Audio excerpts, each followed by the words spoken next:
রামায়ণ পাঠ আদিকাণ্ড। হাজার হাজার বছর আগে সেই সত্যযুগের পরে ত্রেতা যুগে আমাদের এই ভারতবর্ষে এক অপূর্ব সুন্দর রাজ্য ছিল। সেই রাজ্যে একজন সত্যবাদী, স্নেহশীল, ধার্মিক রাজা ছিলেন এবং তিনি ছিলেন প্রজা বৎসল্য। সে রাজ্যে কোনো অশান্তি ও অভাব ছিল না। প্রজাদের সঙ্গে খুব স্নেহশীল থাকতেন এবং প্রজারাও রাজাকে দেবতার মতন ভক্তি করতেন। রাজা দশরথের কয়েকজন অতি বিচক্ষণ মন্ত্রী ছিলেন এবং ছিলেন পরম হরিতোষী পরামর্শদাতা গুরু বশিষ্ঠদেব। এদের সকলের সঙ্গে পরামর্শ না করে রাজা কাজে অগ্রসর হতেন। তাই অযোধ্যা রাজা ছিল সকল রাজ্যের সেরা। রাজা দশরথের রাজধানী ছিল সরয়ূ নদীর তীরে অযোধ্যা নগরী। এমন সুন্দর নগরী ভারতে আর কোথাও ছিল না। উৎসব ও আনন্দে অযোধ্যা সব সময় মুখরিত হয়ে থাকত। রাজা দশরথের 3 রানী ছিলেন। তাদের নাম হচ্ছে কৌশল্যা, কৈকেয়ী ও সুমিত্রা। কিন্তু তাদের কোনো সন্তান না হওয়ার রাজা ও রানীদের মনে একটু শান্তি ছিল না। মনে এই অশান্তি ভুলে থাকবার জন্য রাজা দশরথ মাঝে মাঝে মৃগয়া করতে যেতেন। একবার মৃগয়া গিয়ে সারাদিনের মধ্যে কোনো শিকারের সন্ধান না পেয়ে ক্লান্ত ও অবসন্ন দেহে তিনি এক গাছের তলায় বসে পড়লেন। ঠিক সেই সময় শুনতে পেলেন কিছু দূরে জলের ছলাৎ ছলাৎ শব্দ। সে শব্দ শুনেই তার মনে হলো নিশ্চয় কোনো হরিণ নিকটবর্তী কোনো পুকুরের জল পান করতে এসেছে। শিকারের সন্ধান পেয়ে পুলকিত মনে সে শব্দ লক্ষ্য করে দশরথ নিক্ষেপ করলেন এক শব্দ ভেদী বাণ। অবর্থ তার লক্ষ্য যথাস্থানে বিদ্ধ হল। সেই বাণ সাফল্যের আনন্দে তিনি ছুটে গেলেন শিকারিটিকে সংগ্রহ করবার জন্য। তখন তিনি গিয়ে দেখেন যে হায় রে, হরিণ মনে করে তিনি কার প্রতি বাণ নিক্ষেপ করলেন? সে যে এক অপরূপ সুন্দর মুনিকুমার। যন্ত্রণায় সে তখন ছটফট করছে। এত দৃশ্য দেখে নিমেষে অন্তরিত হল। তার সাফল্যের আনন্দ তিনি গভীর ব্যথা ও অনুশোচনায় অভিভূত হয়ে পড়লেন। তারপর কিঞ্চিৎ প্রকৃতিশত হয়ে তিনি দুহাত বাড়িয়ে মুনিকুমারকে কোলে তুলে নিয়ে অতি যত্নে তার বুক থেকে বাণটিকে বার করে নিলেন। তখন আহত মুনিকুমারের মৃত্যু আসন্ন। সে বহু কষ্টে ক্ষীণ কণ্ঠে রাজা দশরথকে উদ্দেশ্য করে বলল, আমি তো তোমার কোনো ক্ষতি করিনি, তবে আমাকে তুমি হত্যা করলে কেন? জানো, আমি আমার অন্ধ মাতা পিতার একমাত্র সন্তান। আমি ছাড়া তাদের সেবা করবার যে আর কেউ নেই। তাদের জন্যই আমি জল নিতে এখানে এসেছিলাম। তারা আমার জন্য কুঠিরে অপেক্ষা করছেন। দয়া করে তুমি আমাকে তাদের কাছে পৌঁছে দাও। এ কথা কোটি বলেই মুনিকুমার মৃত্যুবরণ করলেন রাজার কোলে। ওদিকে পুত্র সিন্ধুর জল নিয়ে ফিরে আসার অযথা বিলম্ব হচ্ছে কেন বুঝে অন্ধ মাতা পিতা ব্যাকুল হয়ে উঠেছিল। কিন্তু অন্ধ বলে আশ্রমের বার হয়ে পুত্রের খোঁজ খবর করবারও তাদের উপায় ছিল না। তাই প্রতি মুহূর্তেই ব্যাকুলতা তাদের বেরিয়ে চলেছে। তারা পুত্রের আগমন প্রতীক্ষায় অধীর হয়ে কান খাড়া করে বসেছিলেন। অবশেষে কার ক্লান্ত অথচ ভারী পায়ের শব্দ তারা শুনতে পেলেন। তারা অন্তরে অনুভব করলেন এ পদধ্বনি তাদের সিন্ধুর নয়, তবুও তাদের মুখ নিয়ে বার হয়ে এলো কে? তখন তার অন্ধ মাতা পিতা বলছে, এলি বাবা সিন্ধু, ফিরে এলি, কিন্তু তোর আসতে এত দেরি হলো কেন বাবা? হায় রে, তখন তারা জানে না যে তাদের একমাত্র সন্তান, প্রাণাধিক পুত্র, অন্ধের যষ্টি সিন্ধুর তাদের কাছে ফিরে আসবার ক্ষমতা চিরতরে লুপ্ত হয়ে গেছে। রাজা দশরথ শুনলেন, তাদের কথা বুঝলেন, তাদের অন্তরের ব্যাকুলতা, কিন্তু কি উপায় তিনি দেবেন তাই নিঃশব্দে কিশোর মুনি কুমারের মৃতদেহ তাদের কোলে শুইয়ে দিয়ে মহাপরাধীর মতো এক পাশে দাঁড়িয়ে থাকলেন। সিন্ধুর অন্ধ মাতা পিতা পুত্রের হিমশীল মৃতদেহ স্পর্শ করেই আর্তনাদ করে উঠলেন। তাদের সেই মর্মভেদী আর্তনাদ শুনে ও সেই করুণতম দৃশ্য দেখে দশরথের বুক ফেটে যাবার মতো হলো। তিনি শোকে দুঃখে ভেঙে পড়লেন। আগন্তকে উদ্দেশ্য করে অন্ধমুনি জানতে চাইলেন কি করে তাদের পুত্রের এ দশা হলো, কিন্তু সে কথার কি জবাব দেবেন রাজা দশরথ? বারবার ওই একই প্রশ্ন জিজ্ঞাসা করতে লাগলেন অন্ধমুনি, কিন্তু নবাগতের নিকট হতে কোনো উত্তর না পেয়ে তিনি ধ্যানে বসে সকল ব্যাপার জানতে পেরে অন্ধমুনি গভীর ব্যথায় বলে উঠলেন, নিজের হিংসা বৃদ্ধি চরিতার্থ করতে গিয়ে আমাদের একমাত্র পুত্রের মৃত্যু ঘটিয়ে তুমি আমাদের হৃদয়ে যে গভীর ব্যথার সৃষ্টি করে আমাদের উভয়ের মৃত্যুর কারণ হলে আমি অভিশাপ দিচ্ছি, পুত্র শোকের অত্যধিক বেদনায় হবে তোমারও মৃত্যুর কারণ। দশরথ অন্ধমুনিকে সবিনয়ে জানালেন যে তিনি অপুত্র। দশরথের কাছে থেকে তার সম্বন্ধে সকল কথা শুনে অন্ধমুনি বললেন, আমার বাক্য মিথ্যা হতেই পারে না। ঋষি শৃঙ্গি মুনিকে দিয়ে পুত্রেষ্টি যজ্ঞ করালেও তুমি নিশ্চয় পুত্র লাভ করবে। তুমি যাও শৃঙ্গি মুনির কাছে, তুমি তাকে দিয়ে পুত্রেষ্টি যজ্ঞ করাও, তুমি অবশ্যই পুত্রের পিতা হবে। তারপর মৃত পুত্রকে বুকে নিয়ে বিলাপ করতে করতে তারা উভয়ই দেহত্যাগ করলেন। রাজা দশরথ বহু কষ্টে 3টি মৃতদেহের সৎকার করে শোকাহত অন্তরকরণে অযোধ্যায় ফিরে গিয়ে পরম হৈতেশী বশিষ্ঠ দেবকে নিজের অনিচ্ছকৃত মহা অপরাধের কথা সবিস্তারে জানালেন। দিন আসে, দিন আবার চলে যায়, রাজকার্যেও চলে আগের মতো। কিন্তু যখনই রাজা দশরথের সিন্ধু ও তার অন্ধ মাতা পিতার কথা মনে পড়ে যায়, তার মন অনুতাপ ভরে ওঠে এবং তিনি দুঃখে ভেঙে যায়।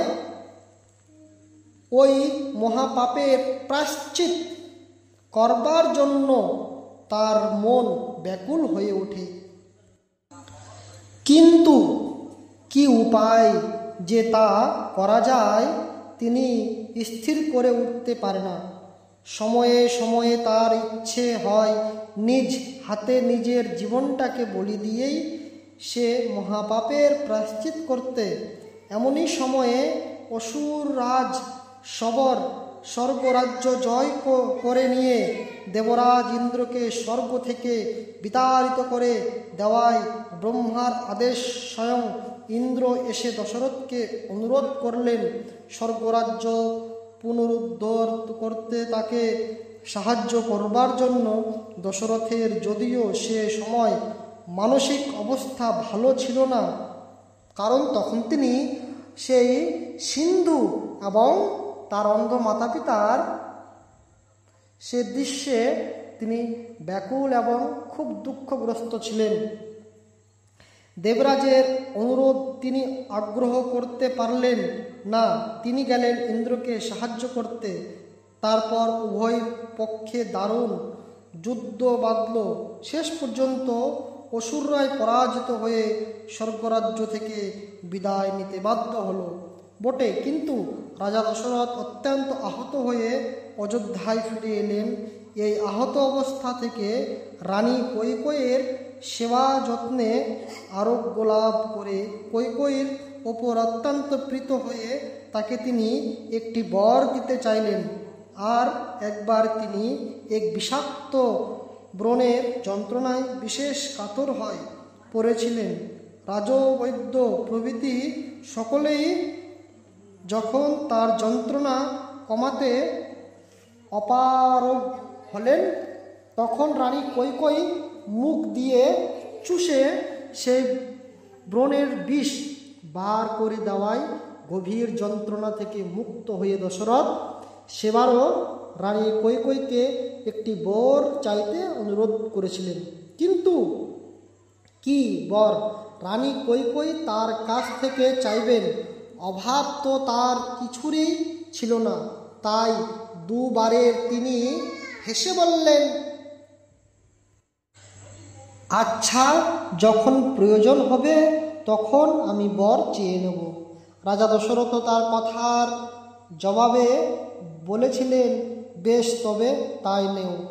তারপর বছরের পর বছর কেটে যায় এবং রাজা দশরথের বয়স যতই বাড়তে থাকে অন্ধমুনির অভিশাপের প্রভাবেই যেন পুত্র লাভের আকুলতাও তার ততই বাড়তে থাকে। অপুত্র এক রাজা ভাবেন, পুত্র শোকে মরবার আগে যে পুত্র মুখ দেখে যেতে পারবেন অন্ধমুনির অভিশাপের মধ্যে, এটি তার পক্ষে পরম আশীর্বাদ। পুত্রের অভাবে কিছুতেই আর দশরথ শান্তি পান না। রাজকার্য তার আর পূর্বের মতো মন বসে না। তিনি একদিন কথায় কথায় তার মন্ত্রীবর্গের ও কুল পুরোহিত বশিষ্ঠের কাছে তার দুঃখের কথা প্রকাশ করে বললেন। রাজার দুঃখের কারণ শুনে অন্ধমুনি দশরথকে পুত্রেষ্টিক যজ্ঞ করবার যে পরামর্শ দিয়েছিলেন, বশিষ্ঠ মুনি রাজাকে সেই কথা স্মরণ করিয়ে দিয়ে ঋষি শৃঙ্গি মুনিকে পুত্রেষ্টি যজ্ঞ করবার অনুরোধ জানালেন। ঋষি রাজি হতেই রাজা সানন্দে যজ্ঞের আয়োজন করতে শুরু করলেন। মুনি শৃঙ্গির মাথায় হরিণের মতো দুটি শিং ছিল বলে তার ওই নাম হয়েছিল শৃঙ্গি মুনি। তিনি লোমপাদ রাজার মেয়ে শান্তাকে বিবাহ করেছিলেন। লোমপাদের রাজা ছিলেন দশরথের পরম সুদোধ। সেই পুত্রে ঋষি শৃঙ্গি দশরথের জামাতা তুল্য, তাকে সমাদরে আনবার জন্য দশরথ স্বয়ং গেলেন অঙ্গদেশে। আর এদিকে সরয়ূ নদীর তীরে যজ্ঞের স্থান নির্দিষ্ট হল এবং মহা ধুমধামের সঙ্গেই সকল আয়োজন সম্পন্ন হল। দেশ বিদেশ থেকে বহু রাজামুনি ঋষি ব্রাহ্মণ প্রভৃতি নিয়ন্ত্রিত হয়ে এলেন। অযোধ্যা নগরী লোকে লোকারণ্য হয়ে উঠল। যথাসময়ে ঋষি শৃঙ্গি মুনিকে সঙ্গে নিয়ে দশরথ অযোধ্যায় এসে উপস্থিত হলেন। ঋষি শৃঙ্গি পুত্রেষ্টি অশ্বমেধ যজ্ঞ শুরু করলেন। যথাবিহত পূজা অর্চনার পর যজ্ঞের অশ্বকে ছেড়ে দেওয়া হলো। অশ্ব চলতে লাগলো, সেই সঙ্গে চলতে লাগলো হাজার হাজার সৈন্য সামন্তপুর। 1 বছর পর মহা সমারোহে যজ্ঞ আরম্ভ হলো। যজ্ঞ শেষ করে ঋষি সিঙ্গিমুনি অগ্নিতে শেষ আহুতি দিতেই এক অতিশয় আশ্চর্যজনক ঘটনা ঘটল, যা দেখে সকলে অবাক হয়ে গেলেন। হোমের আগুনের মধ্যে থেকে এক বিরাট পুরুষ আবির্ভূত হলেন। পরনে তার ঘন লাল রঙের কাপড়, চোখ দুটি তার লাল, চুল দাড়ি গোঁফ সবই ঘোর লাল। এবং সেই পুরুষ, তার হাতে রয়েছে সোনার থালায় পায়স। তিনি সেই পায়সের থালাখানি রাজা দশরথের হাতে দিয়ে বললেন, স্বয়ং ব্রহ্মা এ পায়েসটুকু পাঠিয়েছেন, এটুকু মহীঋষিদের খেতে দিন, আপনার অভিলাষ পূর্ণ হবে। অর্থাৎ সেই পায়েসটুকু খেতে বলেছিলেন তার স্ত্রীদের, অর্থাৎ মাতা কৌশল্যা, কৈকেয়ী এবং সুমিত্রাকে খেতে বলেছিলেন। এই কথাটি শুনে সঙ্গে সঙ্গে সেই দিব্য পুরুষটি অন্তর্ধান হয়ে যান। ব্রহ্মার প্রীত পায়স লাভ করে রাজা দশরথ আনন্দের আর তার সীমা থাকে না। তিনি নিজে থালাখানি বহন করে নিয়ে গিয়ে তার স্ত্রীদের হাতে তুলে দেন, অর্থাৎ কৌশল্যের হাতে দিয়ে তা থেকে অর্ধেকটুকু সুমিত্রাকে দিতে বললেন এবং বাকিটুকু কৈকেয়ীকে দিতে বললেন, আর অর্ধেকটুকু সুমিত্রাকে দিতে বললেন।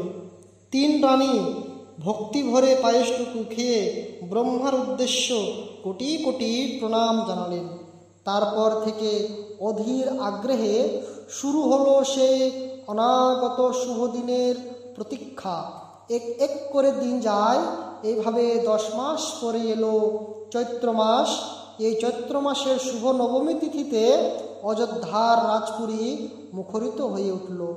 নবজাত 4টি শিশুর ক্রন্দন ধ্বনিতে আর ঘন ঘন শঙ্খ ও পুরনারীদের হুল্লোধ্বনিতে ধাত্রী ছুটল রাজা দশরথকে এই শুভ সংবাদ জানাতে।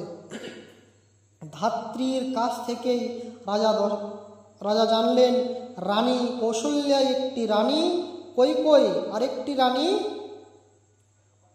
সুমিত্রা 2টি পুত্র সন্তান প্রসব করেছেন। এই বহু আকাঙ্ক্ষিত শুভ সংবাদ শুনে রাজা দশরথ আনন্দে অধীর হয়ে নিজের গলা থেকে মহামূল্যবান মুক্তোর মালা খুলে ধাত্রীকে উপহার দিলেন, অর্থাৎ তার দাসীকে উপহার দিলেন এবং সঙ্গে সঙ্গে কোষাধ্যক্ষকে আদেশ দিলেন যে সেদিন যে যা চাইবে তাকে যেন তাই দেওয়া হয়। রাজা দশরথের মনস্কামনা পূর্ণ হয়েছে, তার জীবন সফল হয়েছে। সেদিন তার চেয়ে সুখী ও পৃথিবীতে আর কেউ নেই। সেদিন তিনি 4টি পুত্রের পিতা, এ কথা চিন্তা করেও তার দেহমন অপূর্ব পুলকে রোমাঞ্চিত হয়ে উঠল। একই অভাবনীয় সুখ, কি অচিন্তনীয় তৃপ্তি, খুশি সেদিন অযোধ্যার আবাল বৃদ্ধ বনিতা সকলেই। তেমন সুখের দিন অযোধ্যায় আর কখনো আসেনি। 13 দিনের দিন কুলগুরু বশিষ্ঠ মুনি কুমারদের নামকরণ যজ্ঞ সমাপন করলেন। বড় রানীর কৌশল্যার পুত্র সকলের আগে জন্মগ্রহণ করেছে, সুতরাং সেই সকলের জ্যেষ্ঠ, তার নাম হলো রাম। এবং তারপরে জন্মগ্রহণ করেছেন রানী কৈকেয়ীর ছেলে, তার নামকরণ হলো ভরত। এবং সর্বশেষে জন্মছে ছোট রানীর সুমিত্রার ছেলে দুটি, তাদের নাম হলো লক্ষণ এবং শত্রুঘ্ন। সর্বকনিষ্ঠ চারটি শিশুই অপূর্ব সুন্দর। আকাশের চাঁদও বোধ হয় তাদের কাছে লজ্জা পেয়ে যায়। কুমারেরা আত্মীয় পরিজনদের স্নেহ ভালোবাসার মধ্যে দিয়ে শুক্লপক্ষের চাঁদের মতোই দিন দিন বড় হয়ে উঠতে লাগলো। এইভাবেই 4 বছর উত্তীর্ণ হয়ে তারা 5 বছরের পড়ল। তখন থেকেই তাদের শিক্ষা আরম্ভ হওয়া উচিত। কুলগুরু বশিষ্ঠদেবের উপর অর্পিত হলো তাদের শিক্ষার ভার। 4টি ভাই যেন 4টি রত্ন।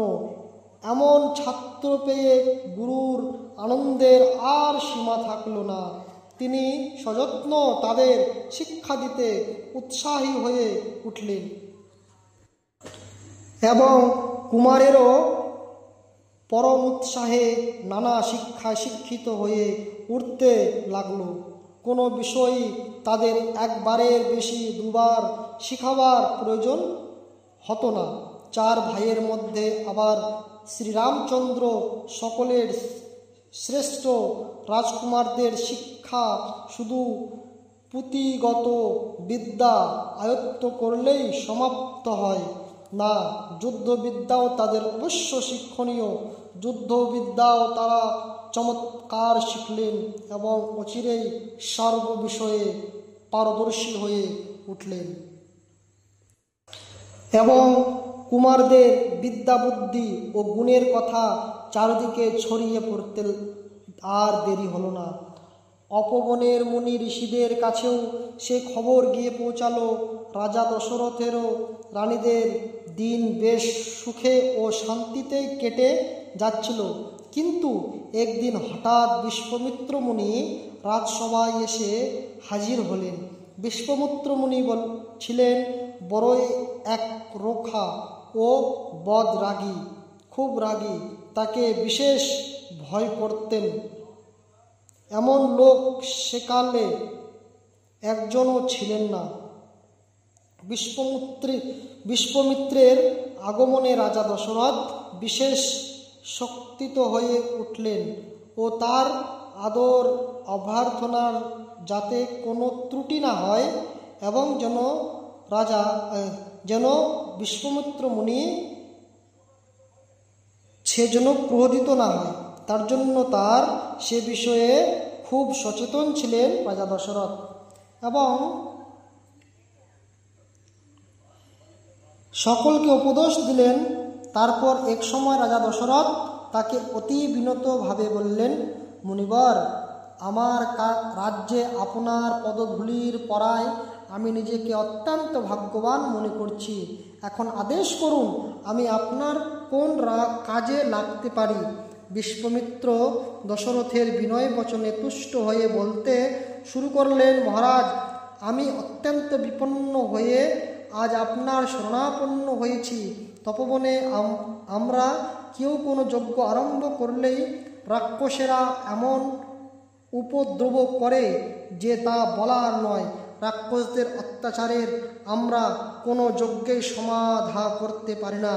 তারা আমাদের সকল ক্রিয়াকর্ম পশু করে দেয়।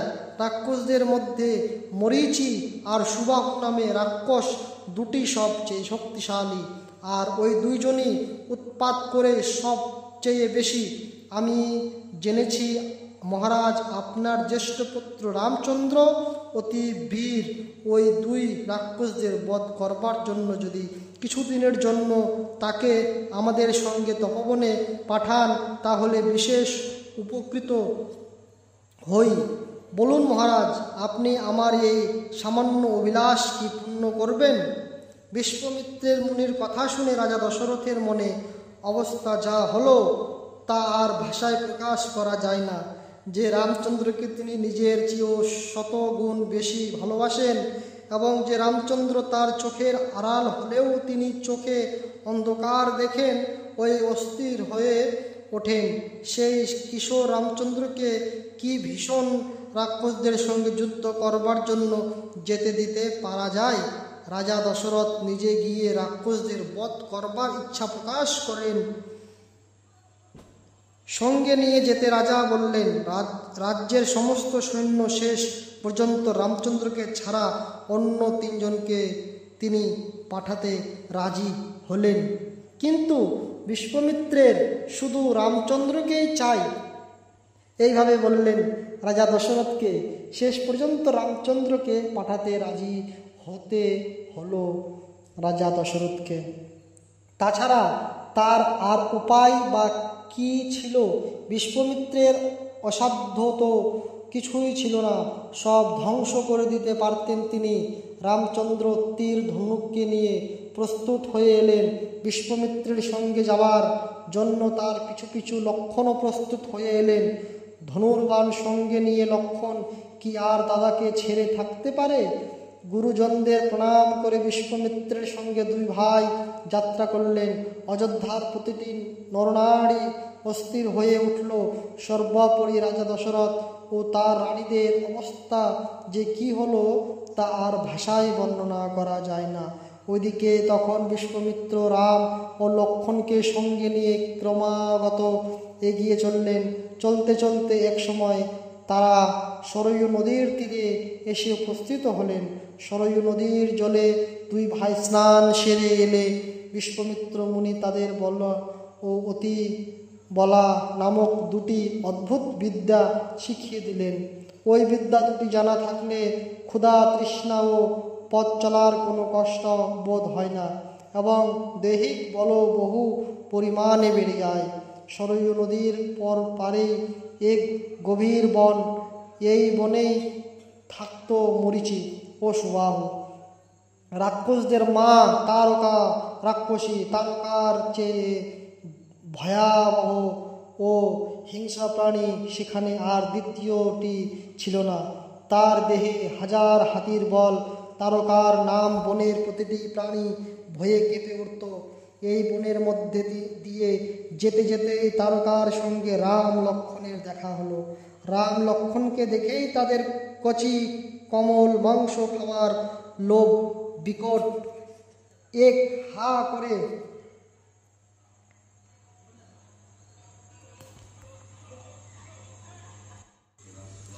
দুই ভাইকে একই সঙ্গে গিলে খাবার জন্য দ্রুত এগিয়ে আসতেই রামচন্দ্রের দ্বিতীয় বাণে সে মাটিতে লুটিয়ে পড়ল এবং কিছুক্ষণের মধ্যেই তার ভবলীলা সাঙ্গ হলো, অর্থাৎ শেষ হয়ে গেল।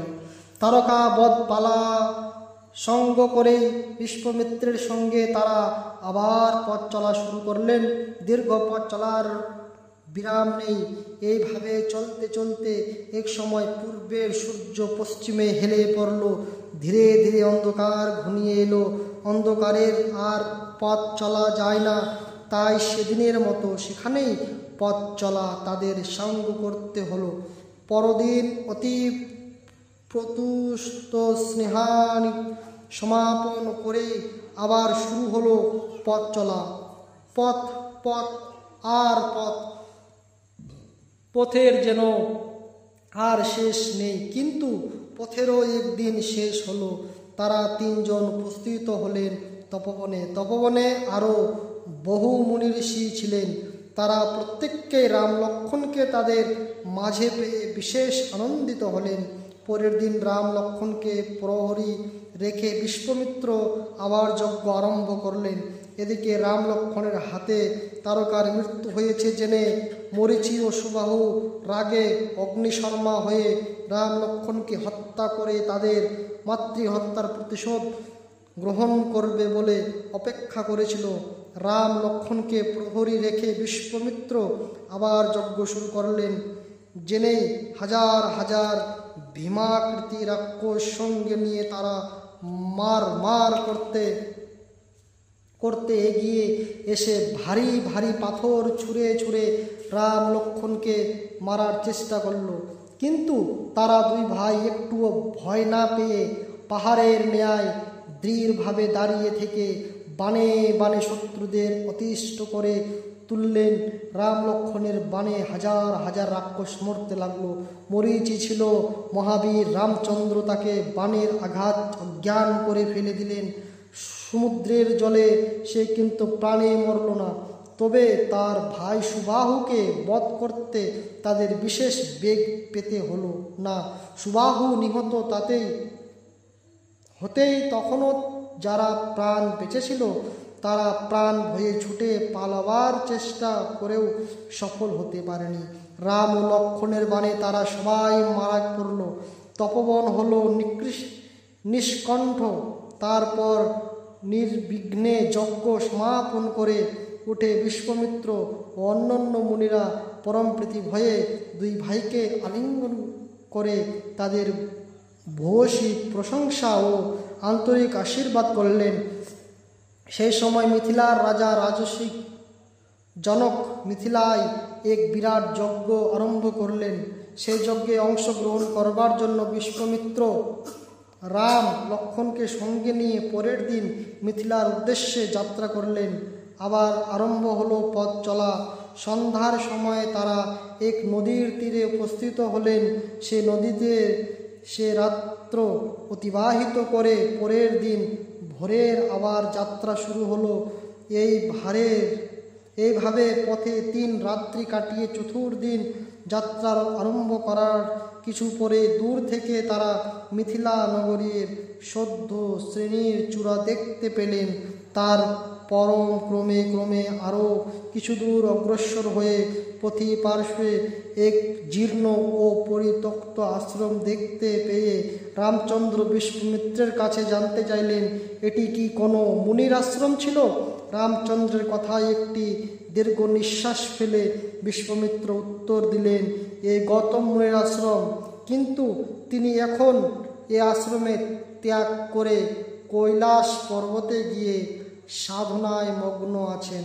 তার পত্নী অহল্যা দেবী এক মহা অপরাধ করেছিলেন। সেই অপরাধের জন্য ক্রুদ্ধ হয়ে গৌতম মুনি তাকে অভিশাপ দিয়েছেন যে অহল্যা যেন পাষাণ হয়ে পড়ে থাকেন এবং বাতাস ছাড়া তিনি যেন কিছুই খেতেন না, পান। তবে ও কথাও তিনি বলে গেছেন যে বহুকাল পরে রামচন্দ্র এখানে এলে অহল্যার পাষাণ মূর্তি যদি তার পায়ের স্পর্শ পায় তাহলে অহল্যা শাপমুক্ত হবেন। এই বলে তিনি তাদের সঙ্গে সেই আশ্রমে প্রবেশ করে একটা বড় প্রস্তুর খণ্ড রাম ও লক্ষ্মণকে দেখিয়ে দিলেন। বিশ্বমিত্রের কথা শুনে এবং পাথরটি দেখে অহল্যা দেবীর প্রতি করুণায় রামচন্দ্রের চোখ দুটি সজল হয়ে উঠল। তিনি ওই পাষাণে পা ছোঁয়াতে অহল্যা আবার তার স্বরূপ ফিরে পেয়ে রামের বন্দনা গিয়ে উঠলেন। পাষাণী অহল্যা দেবীকে উদ্ধার করে অতি আনন্দিত মনে তারা এগিয়ে চললেন মিথিলার দিকে। মিথিলা পৌঁছাতে তাদের বিশেষ বিলম্ব হল না। সেই সময় রাজা জনকের যজ্ঞ উপলক্ষে দেশান্তর্গত রাজা মহারাজ ও মুনি ঋষিরা এসে উপস্থিত হয়েছিলেন। মিথিলা তখন উৎসব আনন্দে মুনিরত। সম্মানিত অতিথি অভ্যাগতে পরিপূর্ণ। বিশ্বমিত্রের আগমন সংবাদ পেয়ে রাজঋষি জনক শস্যবস্তে তার অভ্যর্থনা করতে এসে বিশ্বমিত্রের কিশোর সাথী দুটির অনুপদ সুন্দর মূর্তি দেখে মুগ্ধ হলেন। তারপর তাদের যথাযোগ্য আদর অভ্যর্থনা জানিয়ে বিশ্বমিত্রের কাছ থেকে রাম লক্ষ্মণের পরিচয় ও তাদের বীরত্বের কথা শুনে অতিশয় বিস্মিত ও আনন্দিত হলেন। রাজঋষির সঙ্গে বিশ্বমিত্রের বহু কথাবার্তা হলো। এক সময় বিশ্বমিত্র তাকে জানালেন যে তার ইচ্ছা রামচন্দ্র একবার হরধনুতে গুণ দেবার চেষ্টা করেন। বিশ্বমিত্রের অভিপ্রায় জেনে রাজঋষির আনন্দের আর সীমা রইল না। তিনি করজোরে প্রার্থনা করতে লাগলেন রামচন্দ্র যেন সফল হন। সীতা যাকে তিনি যজ্ঞভূমি কর্ষণ করবার সময় মা বসুমতীর কোলে থেকে পেয়েছিলেন, যাকে তিনি নিজের প্রাণের চেয়েও অধিক ভালোবাসেন, সে সীতা যদি রামচন্দ্রের মতো এমন রূপবান ও গুণবান স্বামী লাভ করে, তার চেয়ে আনন্দের আর কি হতে পারে। কিন্তু বারবার তার সন্দেহ হতে লাগলো, পারবে কি এই কিশোর বীর সেই দুরূহ কাজ সম্পূর্ণ করতে, যা পর্যন্ত কেউ পারেনি। তার পণ রয়েছে যে হরধনুতে গুণ চড়াতে পারবে, একমাত্র তাকেই তিনি আদরণীয় সীতার যোগ্য বর বলে গ্রহণ করবেন। যদি রামচন্দ্র বিফল হন, তাহলে তো কি তিনি কোনো মতেই তার হাতে সীতাকে সমর্পণ করতে পারেন না।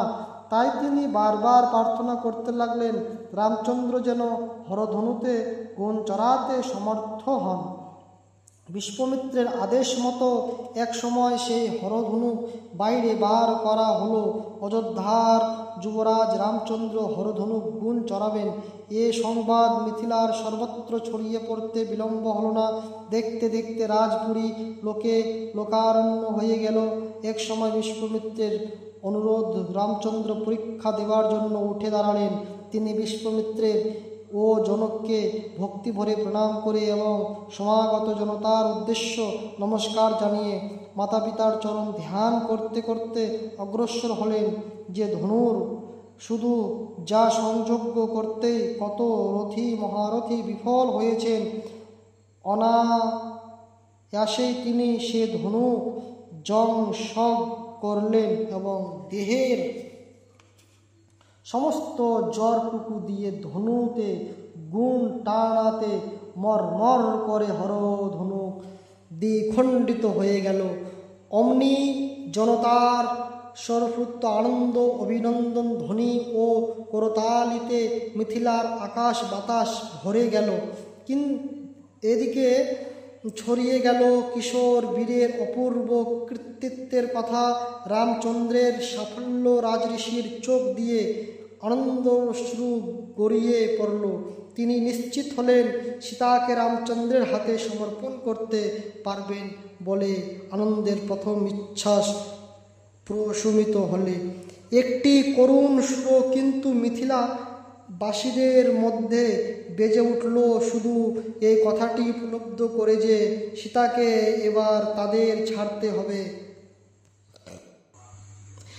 মিথিলার তাকে আর বেশি দিন ধরে রাখা যাবে না, তাকে চলে যেতে হবে সুদূর অযোধ্যায়। মিথিলাবাসীর মন সেদিন থেকে আনন্দ ও বিষয়দের এক যুগ্ম চেতনায় অধীর ও আচ্ছন্ন হয়ে রইল। সেই শুভ সংবাদ বহন করে দুই ছুটল বেগবান অশ্বে চড়ে অযোধ্যায়। রাজা দশরথকে সেই সুসংবাদ জানাতেই তিনি আনন্দ অধীর হয়ে দূতকে যথেষ্ট পরিমাণ পারিতোষিক দেবার ব্যবস্থা করে নিজেই অন্তঃপুরে গিয়ে রানীদের সেই শুভ সংবাদ জানিয়ে এলেন। রানীরাও সেই সংবাদ শুনে আনন্দে অধীর হয়ে মন্দিরে ষোড়শ প্রচার পূজার আয়োজন ব্যবস্থা হয়ে পড়লেন। রাজ্যের সর্বত্র সেই শুভ সংবাদ প্রচারিত হতে দেরি হল না।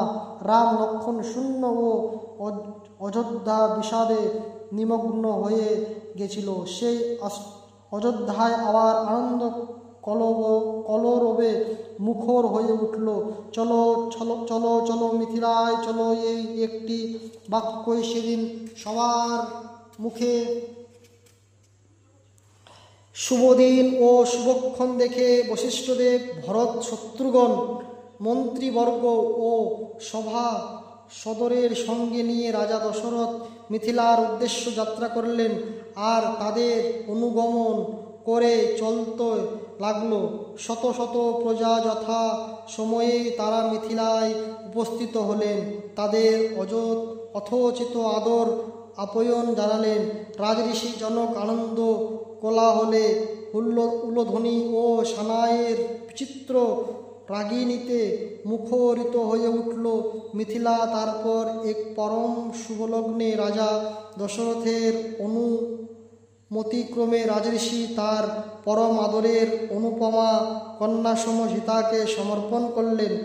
রামচন্দ্রের হাতে ও তার আপন কন্যা উর্মিলাকে লক্ষ্মণের হাতে, তারপর তার ভাই কুশধ্বজের দুটি কন্যা মান্ডবী ও শ্রুতকীর্তিকে যথাক্রমে ভরত ও শত্রুঘ্নের হাতে সমর্পণ করলেন। যথাসময়ে রাজা দশরথ পুত্রবধূর অযোধ্যা থেকে যারা গিয়েছিল তাদের সকলকে সঙ্গে নিয়ে অযোধ্যার উদ্দেশ্যে যাত্রা করলেন। কিন্তু কিছু দূর অগ্রসর হওয়ার পরে পরশুরাম এসে অপরোধ করে রামকে উদ্দেশ্য করে বলতে লাগলেন, তুমি নাকি হরের ধনুক ভেঙেছ এবং আমার এই ধনুককে গুণ চড়াও তো দেখি তোমার কেমন যোগ্যতা, তারপর তোমার সঙ্গে যুদ্ধের কথা হবে। তার এ কথা শুনে এক কুঠার আর কাঁধে এক প্রকাও ধনুক, সেই ধনুক তিনি তুলে দিলেন রামচন্দ্রের হাতে। পরশুরাম ছিলেন ক্ষত্রিয়দের যম, তিনি পৃথিবীকে 21 বার ক্ষত্রিয় শূন্য করেছিলেন। তার মতো অত বড় বীর সে সময় আর কেউ ছিল না বলেই হয়, এবং তার মতো অমন উগ্র স্বভাবও আর ক্রূরও ছিল না। সেই কারণে সকলেই তাকে বিশেষ ভয় করতেন এবং সর্বযত্নে তাকে এড়িয়ে চলবার চেষ্টা করতেন। সেই পরশুরামকে দেখে রাজা দশরথ ও অন্যান্য সকলে বিশেষ ভীত হয়ে পড়লেন, কিন্তু রামচন্দ্র একটুও ভীত না হয়ে অনায়াসে ধনুককে গুণ চড়িয়ে এমন জোরে তাতে টান দিলেন যে পরশুরামও এই অল্প বয়স্ক কিশোরের ক্ষমতা দেখে শতশোভিত হয়ে গেলেন এবং রামচন্দ্রকে অজস্র প্রশংসা বাক্যে উৎসাহিত করে সেখান থেকে বিদায় নিলেন। এভাবে পরশুরামের দর্প চূর্ণ করে বিজয় আনন্দে তারা এগিয়ে চললেন অযোধ্যার দিকে। তারা অযোধ্যায় পৌঁছানো মাত্রই অযোধ্যার পুনরাদের শঙ্খ উলুধ্বনিতে এবং নানা প্রকার বাদ্যের মধুর নিনাদে বাজা ও পটকার প্রচণ্ড বিস্ফোরণে ও জনগণের স্বতঃস্ফূর্ত আনন্দ হল। অযোধ্যার আকাশ বাতাস ধ্বনি ও মুখরিত হয়ে উঠল। সন্ধ্যা সমাগমে সেদিন অযোধ্যার প্রতিটি গৃহ আলো কোমালয় সজ্জিত হয়ে অযোধ্যা নগরী সৌন্দর্য ও জনগণের আনন্দ শতগুণ বাড়িয়ে তুলেছিল।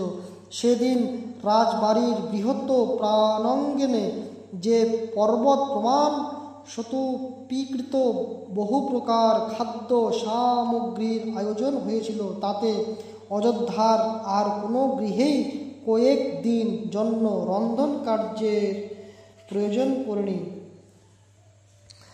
জয় শ্রীরাম। আমাদের আদিকাণ্ড সমাপ্ত হলো।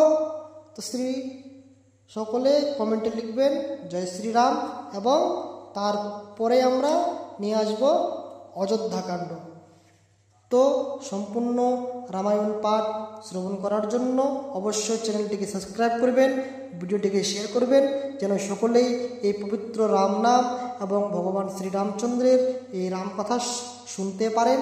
কারণ যারা রামকথা শুনেন তাদেরও মঙ্গল, এবং যারা অপরকে শোনার সুযোগ করে দেন তাদেরও মঙ্গল। হরে কৃষ্ণ। এই পুণ্য কাজে অবশ্যই সকলে সাহায্য করবেন। সকলে ভালো থাকবেন। জয় শ্রীরাম, জয় শ্রী রাধে শ্যাম।